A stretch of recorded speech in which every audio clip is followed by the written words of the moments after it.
Thank you so much, Sophia, and welcome everyone to our first panel. Very honoured to be kicking it off.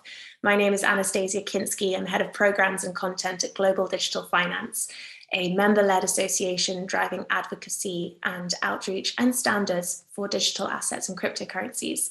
I am standing in for Lawrence Wintermeyer today, our executive co-chair, who has unfortunately been left behind by the gods of the internet. I appreciate I have big shoes to fill, but I will do my very best.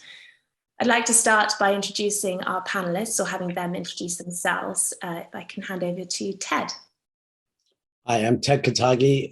I run a company called Kenja, and we service enterprise customers. We've been in business about 10 years. Before that, I was head of private equity for Fidelity Asia.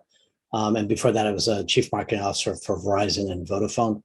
But my our raison d'etre for our software company is enterprise. It's very difficult to do things well. And we have a visual platform for companies that they can put content and tasking, and we can add a certification layer on top of it, basically. So that's our company. Fantastic, thank you. Jenna Green at Powerledger. Thanks. Powerledger makes software for tracking energy, trading energy, and tracking environmental commodities, so renewable energy certificates. And we support companies that want to move to net zero and 24/7 carbon-free energy. And we record energy produced from renewable sources and energy consumed so that companies and utilities can be able to validly make claims around the amount of renewable content that they've got in their energy supply, and support them in making it easier to identify where they're at, fill any gaps that they've got, and trim any excess.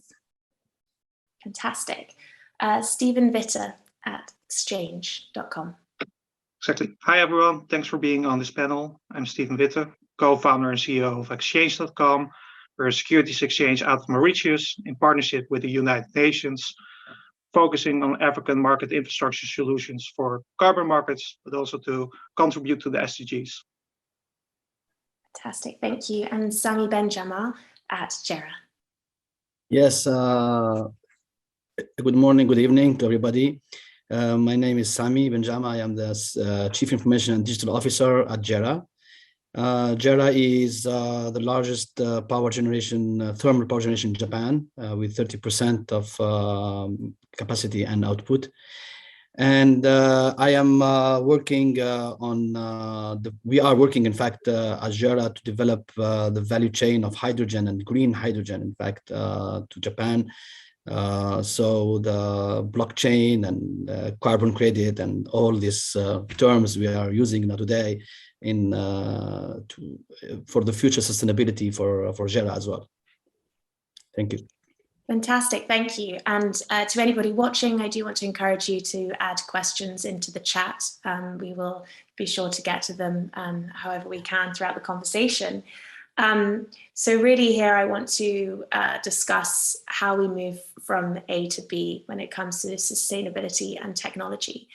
And I think there's a lot of conversation about how we organize human behavior across the board, not just in sustainability, where the incentives come in. And I'd really love to know, actually, Sami Jemma, if we can talk about whether that comes from government initiatives or if that comes from a private sector initiative, and really what triggers this movement into change and sustainability. Okay, so to be very, let's say, frank on this, like for private companies, the sustainability doesn't never come without incentive. And the public cry, or the public is the one pushing the private companies, at least in Japan, to be much more sensible and to drive that a lot of items of the sustainability items, SDG. The government is trying, of course, its best to put some regulation and moving, but as everybody knows, like large companies, specifically energy companies in countries, they have strategic positions that these private company change the rules or stop the rules, in different manners. So how to create that incentive inside the business company or the private company, so they go to drive the sustainability while getting monetary benefit out of that. And that is a big dilemma, in fact, inside the boardrooms, in fact, So the public, let's say, talking like the propaganda tells everybody, talking about how much sustainable we would like to be, but the fact is how to fund that sustainability, how to bring that sustainability plus the monetary things. And that question is all the time is discussed. The private, or let's say the public, the real public people, for example, in Japan, when the Fukushima problem happened, so it was the public who stopped the nuclear power plants from being, let's say, restarted until now. So we have a lot of nuclear plants we did not start because of public. And looking at the economic problem out of that, we have a huge problem and a lot of push to restart the nuclear power plants from inside the company, from inside the private companies. But the public is pushing it, pushing down. The government cannot help in what. So going back, the government is not strong enough, or I think in many places, to push the sustainability. It's creating that ecosystem which bring the incentive to the private companies and the public as well, would make companies like work on sustainability much more. Absolutely. And I think there's a real misunderstanding that we put in laws or regulation and therefore behavior changes, where very often actually when something becomes illegal, for example, it was already socially forbidden anyway, or even economically. But, moving from what you've said here, Ted, I've noticed that your email sign off for your company says collaboration that gets results. And I also know that you have worked in, large companies that have seen different innovation cycles. Can you tell us a little bit about employee and client engagement on these topics and how to really... Anastasia, can I interrupt for a second? Because you did ask me the question too, and I was dying to answer it. Please, yes, absolutely. Yeah. Absolutely. Go ahead, Jemma. Yeah, absolutely, Jemma. Sorry. Thank you. So you were really asking the questions about when do the incentives come in? And in the past 20 years, there's been so many incentives for renewable energy in the form of feed-in tariffs. And that has driven the enormous uptake of renewables. And it's almost become a victim of its own success, because now you have, in countries that have had very high feed-in tariffs and for long periods of time, you now have, 10, 20, 30% renewable energy in the system. And it was an effective tool to drive renewable energy up to a point, but it's actually caused quite a lot of perverse outcomes. And what it's done is encourage renewables to be put in parts of the grid where there's not demand. And that causes issues of grid instability. So it can cause congestion, it can cause issues with voltage, reactive power. Also, too much renewables can cause issues around minimum demand. In fact, in Western Australia, where I live, when we have a very hot day, a lot of sun, but not enough to get everyone to turn the air conditioning on, we don't have enough demand in the system to keep the coal-fired power stations going, and therefore we don't have enough system inertia. So they're now looking at how do we deal with that issue. So there's many issues caused by too much renewables in the system, driven by incentives. And so I think when you talk about incentives, we need them, but we also need incentives that are time-based and place-based. So you want to encourage the growth of renewables where there's demand and when there's demand.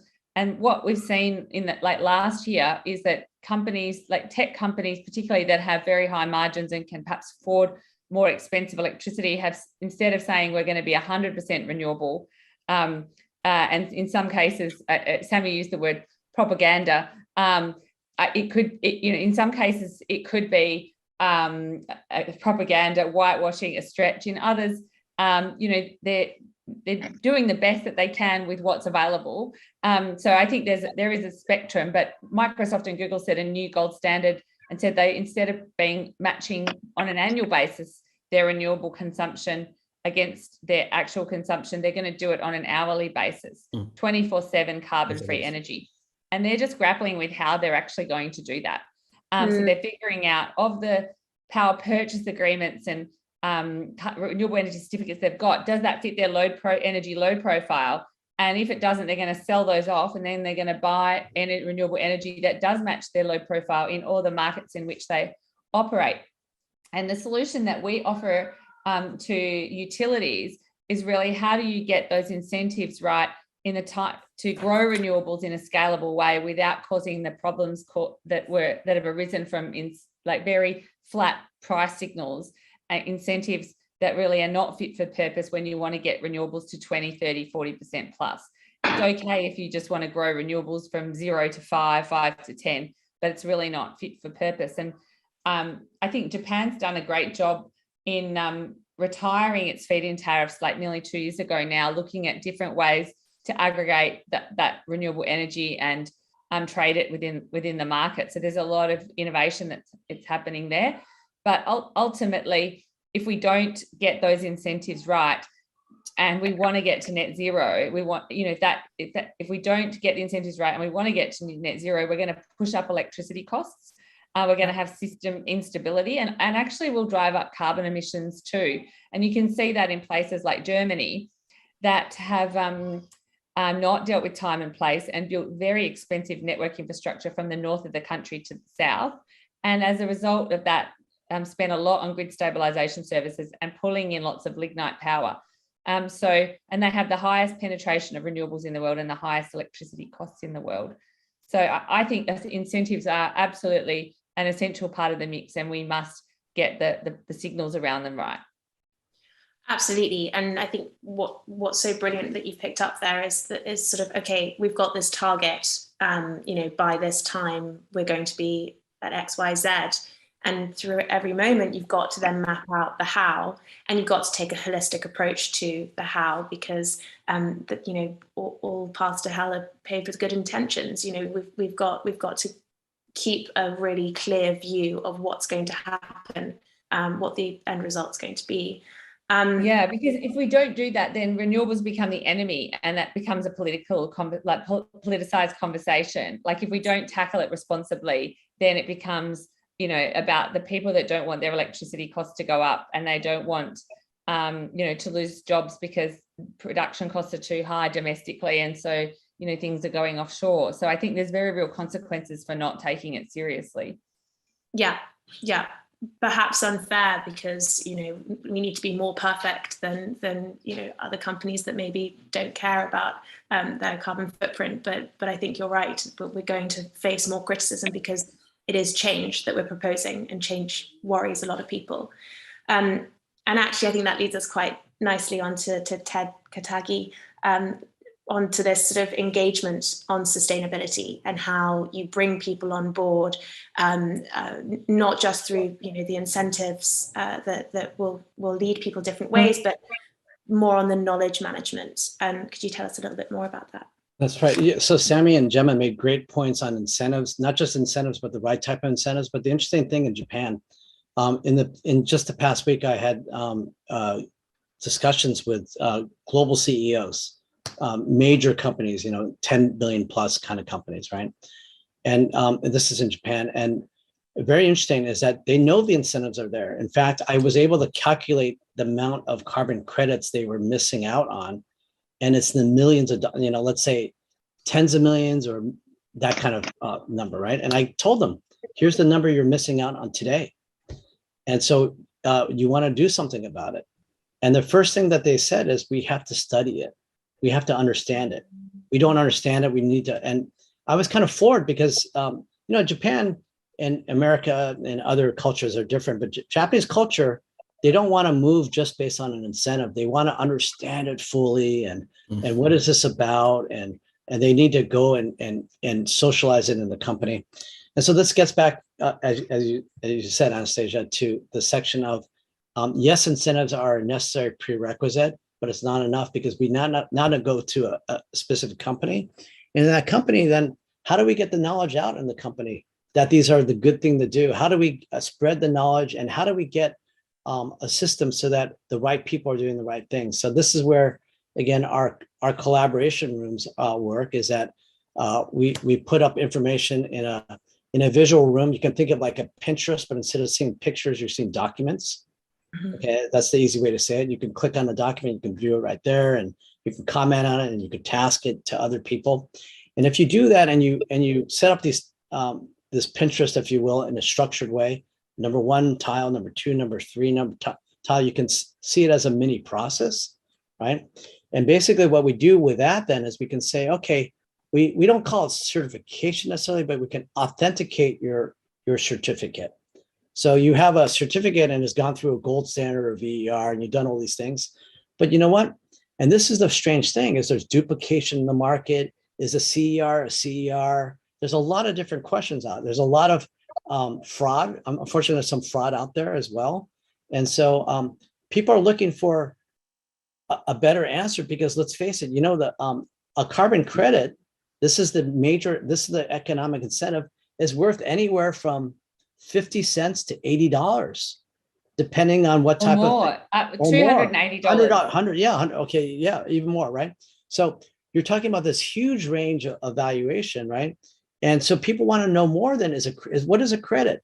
So we want to know, is it a solar credit, or is it, and if it's a solar credit, is it VER certified? And if it's VER certified, we want to know the provenance of this. And so guess what you need? You need a visual way to show what is behind this, right? And so this is what we do. We do a visual provenance. So again, that Pinterest thing, I have now my documents and my certificates uploaded into this room. And in that room, it's a secure room. And we have one of the top global investment banks as one of our customer. So we went through NIST standards. So it has to be totally secure, because they won't trust it otherwise, enterprise, right? So it's totally secure. We're sharing it with people. And then on this first one, on the certificate, I need to know that Jemma signed off on it and Sami signed off on it, right? And we have that, and we have we have an audit log of this, and we could put everything on the blockchain.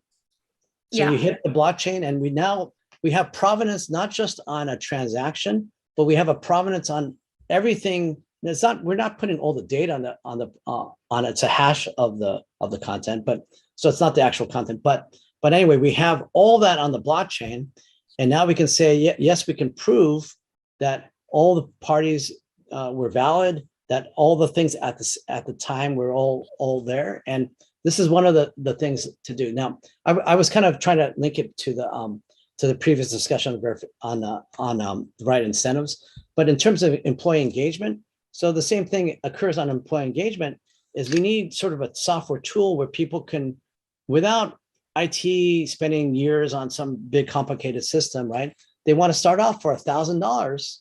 Let me start off in my own group, and let me just do something in my corner of the world to do something, and at enterprise grade, because enterprise is where the action is right now, for better or worse, because that's where the credits are going, right?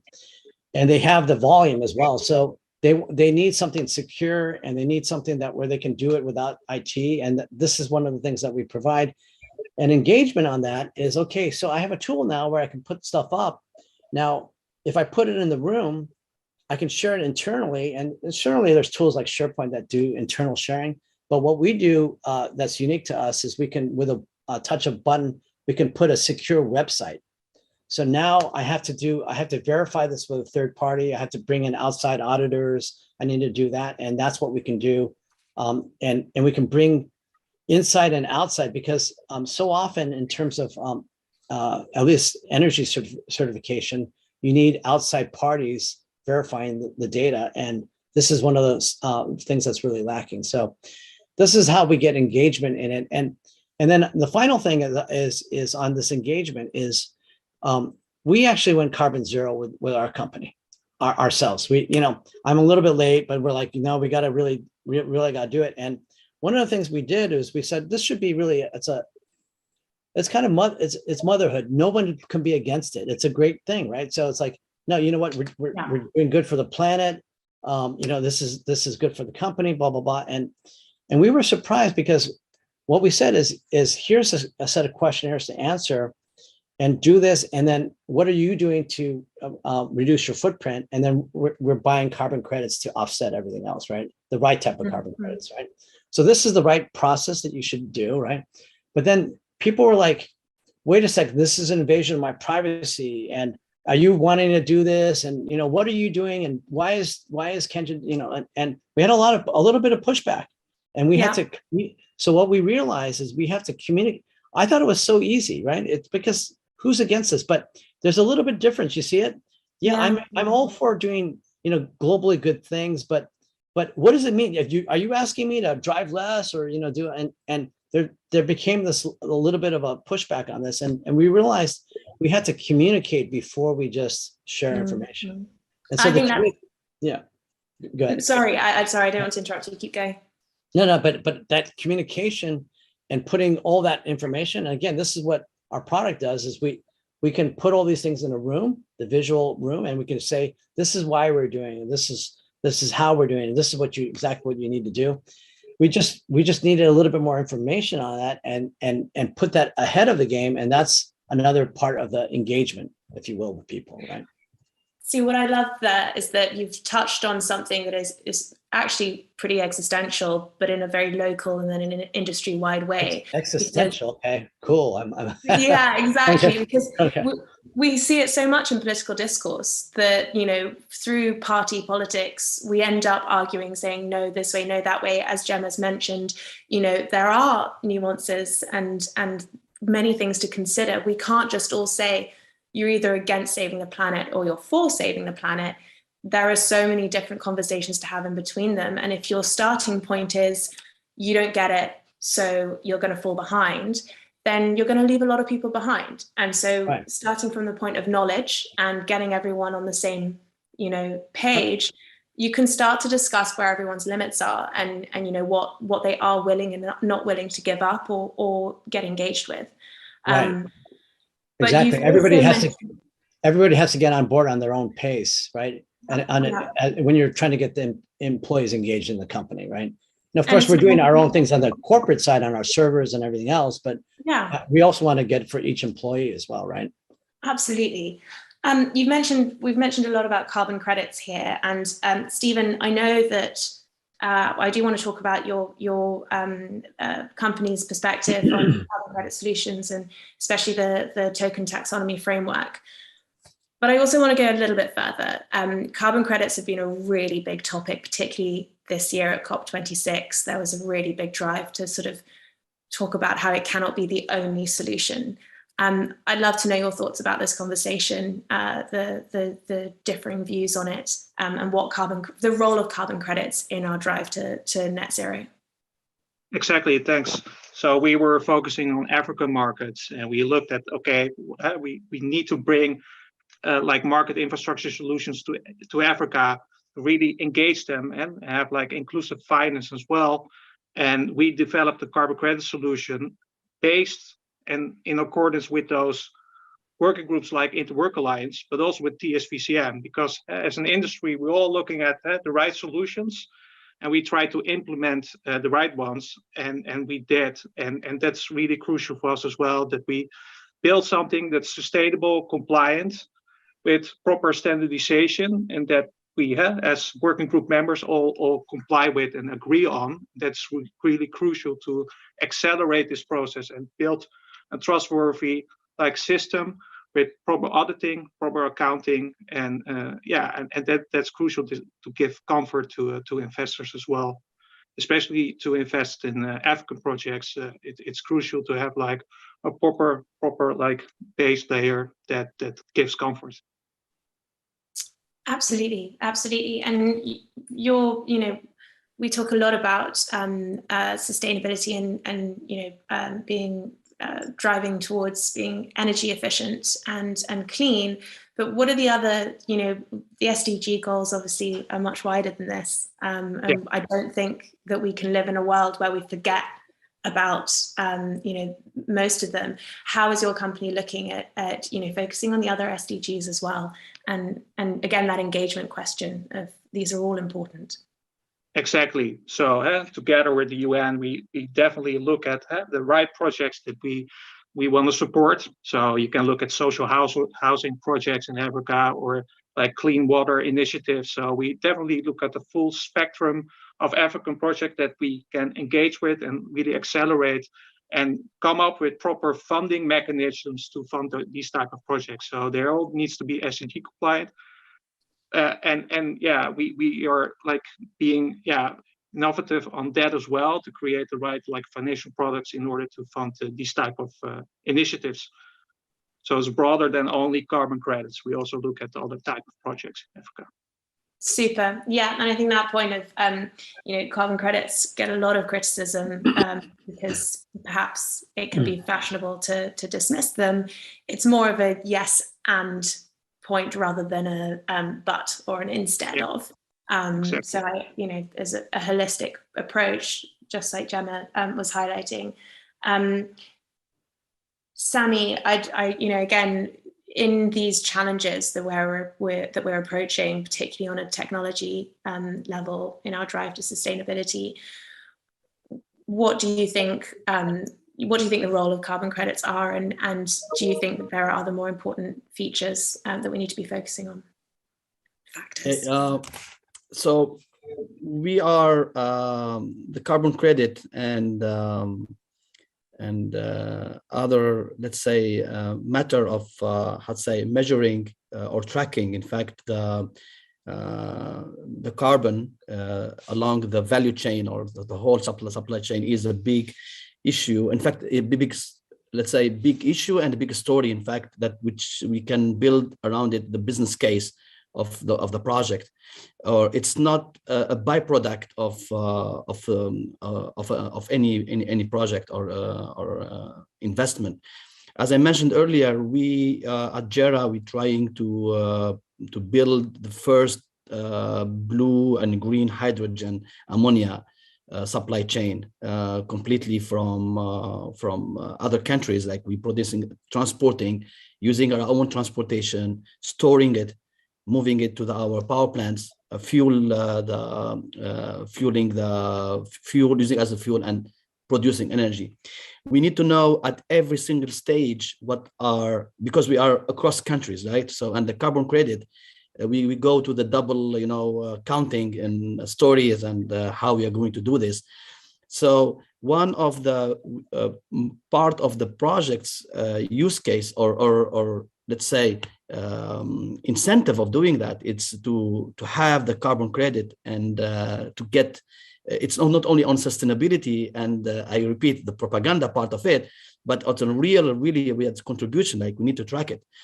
And not only tracking it, it's connected as well with the certification platform. It's connected to your customers because we are selling to, we are wholesaler today, and we will have industrial customers, in fact, which they would like to know how much they can benefit or get from this carbon credit. They need to know in their bill, of the invoice. In fact, they need to know it's part of it, the carbon credit. In fact, we are discussing internally here to use carbon as a currency, in fact, which can be used between different parties along the same value chain. It will solve a lot of mysteries around who between the company and the country, the host country, and specifically when we speak about transportation, right? I mean, so you have a tanker moving ammonia. And which country is going to claim like you are, because the tanker themselves, they need some energy as well, So how you are going to count all that kind of things, right? So this is an example of, it's not only in one place, it's across countries, across places. We think that the importance being given to the carbon credit and how to manage that one. It's, as we spoke earlier, it's a really great incentive, specifically with the let's say, global regulations and global pressure and public pressure on they would like to visualize really which company is doing what they are saying, And beside that, what if we do what we say, we'd like to know the bottom line as well. They get or the top line, we get benefit out of that. So for JERA at least, we are looking really very seriously at this matter, and we would like to have this kind of total traceability program and tracking program, including carbon and credit management, certification, and as well, if possible, like exchange. And this kind of things we think we can provide to Japan as at least. We have the total value chain connected, so from the beginning to the end, and we think like we can have a big portion of control over the data, that we can bring our suppliers, our vendors together, and I think this is very important for any project like that to be more than a POC, which I hate the word POC. I don't like. In Japan, we say it like it's a POC. How to say? Country, basically. Everything is POC.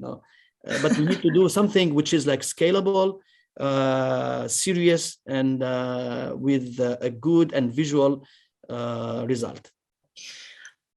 Jemma, with this I think hydrogen is something that it can originate from many different sources of energy, and it can transform itself along the value chain into many different substances. And in the markets where they're putting targets like Europe, there's like a directive around that. The credits associated with green hydrogen there are very valuable. And so producers around the world want to credit, you sell their green hydrogen into the European market. And that is the value of those credits is underwriting the build of many projects. It's like hundreds of euros for credits. So it's very, very valuable. And there's a big prize, but obviously we need to make sure that that what is being sold is what's claimed to being sold, and that is a very important component. One, for trust in the system, and so that it remains, and so that and those companies that have validly produced green hydrogen can be rewarded in what is a very nascent market.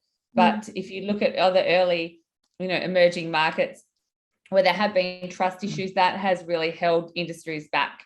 And so that trust component, I think, really can't be overstated for something that is very intangibly green. Like, you can't tell from looking at hydrogen whether it's pink, purple, green, or whatever. It's the certification scheme is really what has, and our trust in that scheme is really what has it be green or otherwise. So I think that the blockchain makes it a great use case for this in terms of tracking the provenance of each of the different steps in the value chain, and also logistics as well. So we're working on a green hydrogen project in South America that will sell liquid. It's effectively liquid petroleum gas, but it's not from petroleum, so it's LG into the European market. And and there's many different standards as well that need to be adhered to along the way. So there's I don't think it's a very non-trivial process, and also it's not just stuff that's being produced domestically and consumed domestically. And I think that is something that makes it very similar to carbon credits and like the clean development mechanism conceptually. And there is reticence because of things like double counting and fraud that have occurred in these other schemes, and I think that apprehension is certainly is valid. And the other thing I would say is that this is around credit systems. The Sustainable Development Goals have been adopted as like a gold standard in Australia for renewable energy certificates. So you can buy a renewable energy certificate that's got the Sustainable Development Goal standard. So you're not like impacting like the habitat of a special bird in when the wind farm gets built, and like all the different slave labor, all these other considerations. But something that isn't taken account of is the actual impact of those energy projects on the grid. and whether it's driving up costs or making the system less stable. So there's a kind of like unintended, like, you adopt a standard and you see what works and what doesn't. And I think what we're starting to see now in countries in Australia and in other countries like Japan and Germany, and jurisdictions like California that have a high penetration of renewables, that the gold standard isn't what we thought it was. And right. And that standard is sustainable development.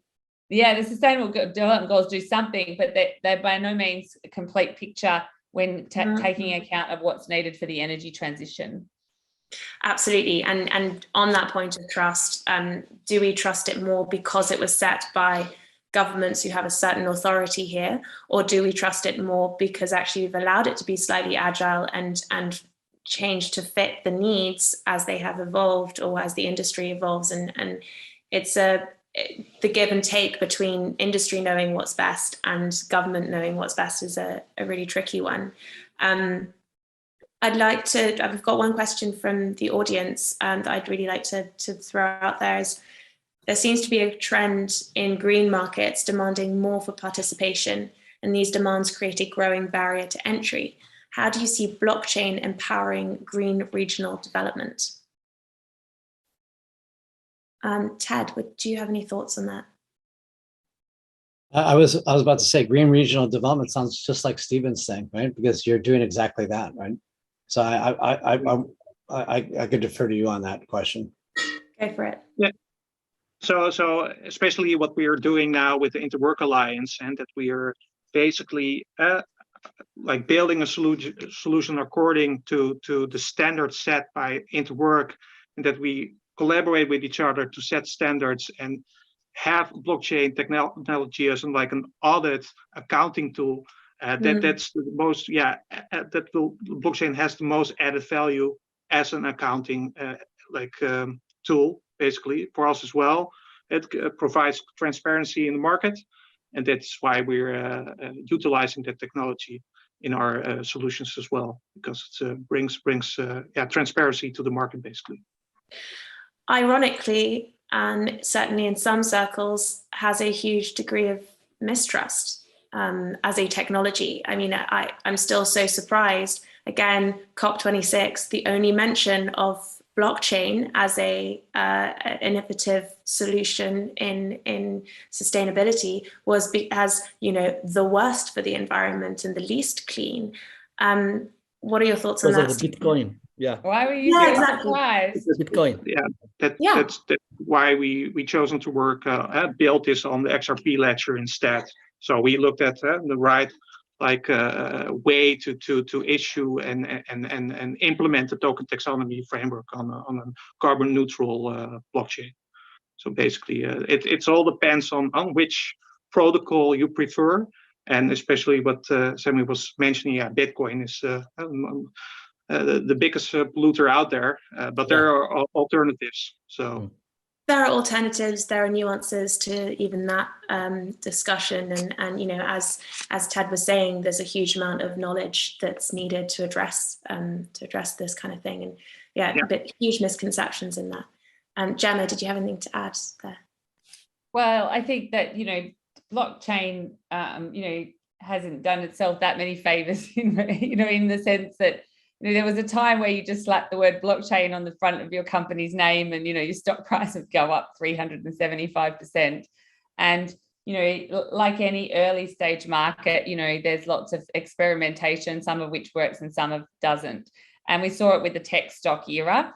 And, it's not like because, many companies in that, millennium no longer exist today, albeit that there's so many that are, are household names, that we would never have said that, technology is disappearing.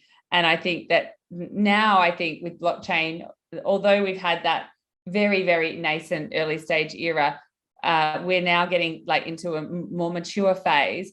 But at the same time, as the price of Bitcoin creeps up and more value is traded on these decentralized currencies, I think there's fear and apprehension around what that means in terms of traditional currencies and centralized institutions as well. And So I think you've got this is like the next phase, I think, that's been grappled with. And we saw that with Facebook and, you know, the creation of its own currency and, you know, payments network that, you know, was effectively blocked and doesn't appear to be continuing now. So I think that, you know, that was seen to be too powerful to be allowed.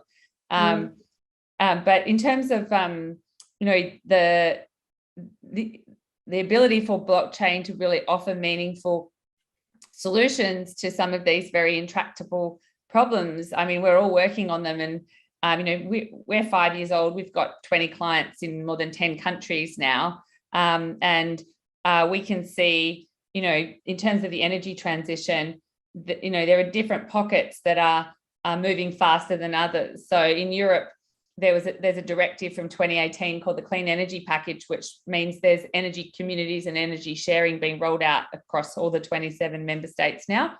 And that was sort of from 2018. So we saw it happening. But last year we did a project in the state of Uttar Pradesh, which is the largest and most popular state in India. They've got 225 million people there. And off the back of this pilot project POC that we did, the government issued a decree mandating peer-to-peer trading across the state, which, you know, was relatively unpredicted. So there's leapfrogging, I guess, going to happen as well. And I mean, you're always going to get, you know, people that have their opinions about, you know, the technology, but notwithstanding that, there is so much happening and it's very exciting. And I almost think that those opinions are relevant. The work's still happening and there's enough momentum here that this is something that is very meaningful and very exciting and, you know, is really going to be a positive contribution to society and the environment.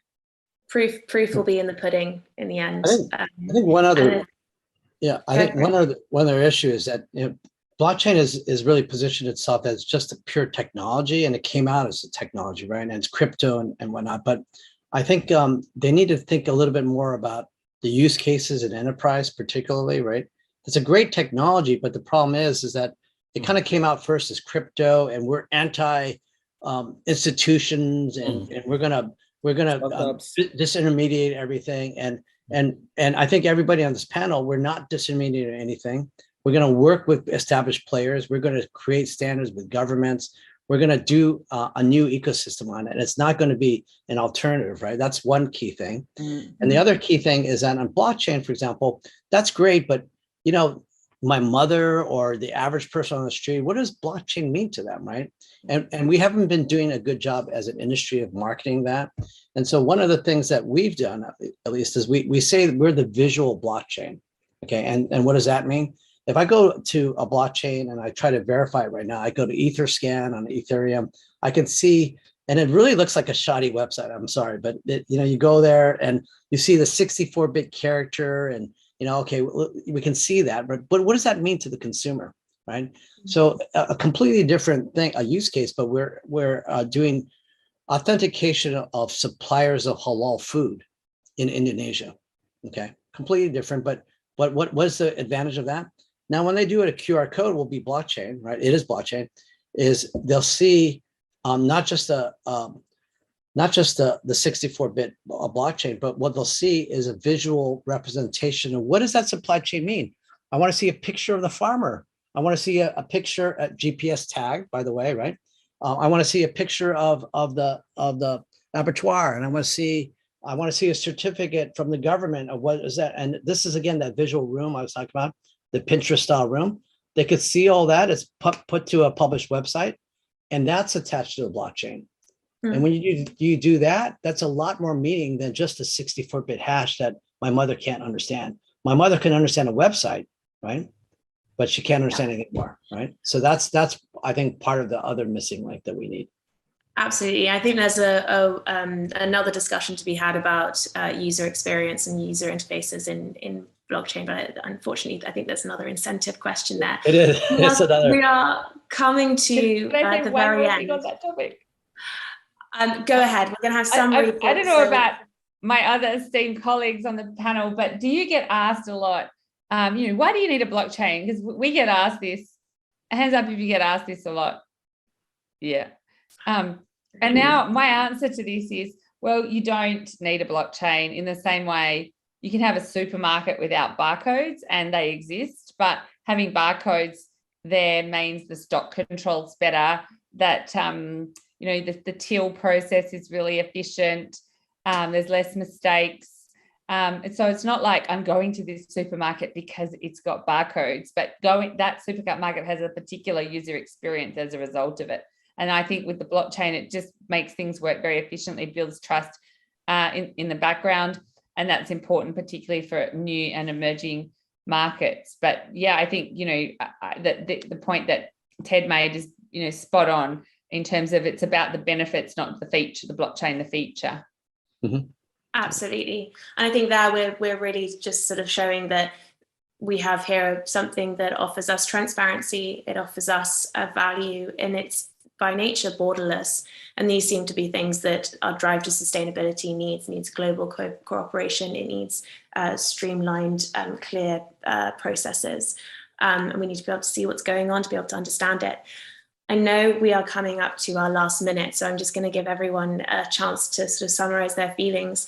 In particular, if you could put into one sentence what you feel we need from either industry or government to be able to really grow these initiatives. Over to you. I'll start with Sami. Oh, thank you. So what we need, in fact, as Ted pointed out, the enterprise has to be fully involved in this matter, and not only the solution or the technology itself. Today it has not been embraced by corporate or it just a few. It's a cell inside an IT. It's a POC inside the digital. Whatever they put like POC or pilot, and it cannot grow, it doesn't scale up, it doesn't interface, user experience is very bad. The use cases, we have tons of use cases and we can collect them by the boatload, but it doesn't work. The management, the executive management, they hear about the blockchain, they use them in their speeches, but they don't know exactly what the hell is that, just to show, like, it's like diversity, like sustainability, it's like a word. Enterprises has to be fully engaged, and they need to be engaged with that startups and much more regulation. We have a lot of technologies. In fact, we have a lot of problems, in fact, around the blockchain, a lot of hype, a lot of cheating. I think we can give you a number of cheating like companies like running the blockchain things, and that doesn't exist, in fact.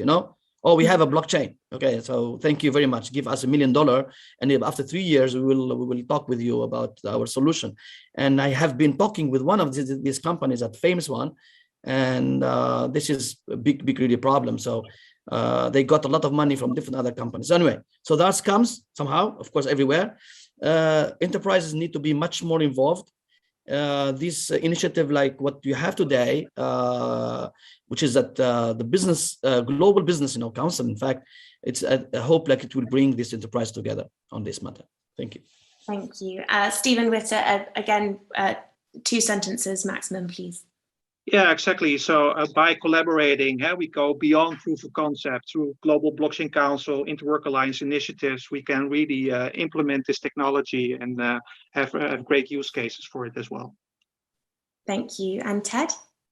I think it comes down in education and engagement, right? I think there's one thing about standards, and I completely agree on incentives, but unless you have engagement from a bigger group than just the people here. Right, we need to get people understanding what are the benefits, and then that's I think we'll start to turn the wheels. Definitely. And Jemma? Yeah, I echo that sentiment. Most of what we do is around like communicating and explaining like distributed energy markets as opposed to central energy markets, and what that means for like a multinational RE100 or a utility. And so I think that communication piece is really critical to bring forth the future faster. Well, thank you so much, Jemma Green at Powerledger, Sami Jamaa at JERA, Stephen Witte at Exchange, and Ted Katagi at Kenja. It's been a brilliant panel. Thank you so much for your involvement. Thank you to our audience, and enjoy the rest of the conference. Thank you.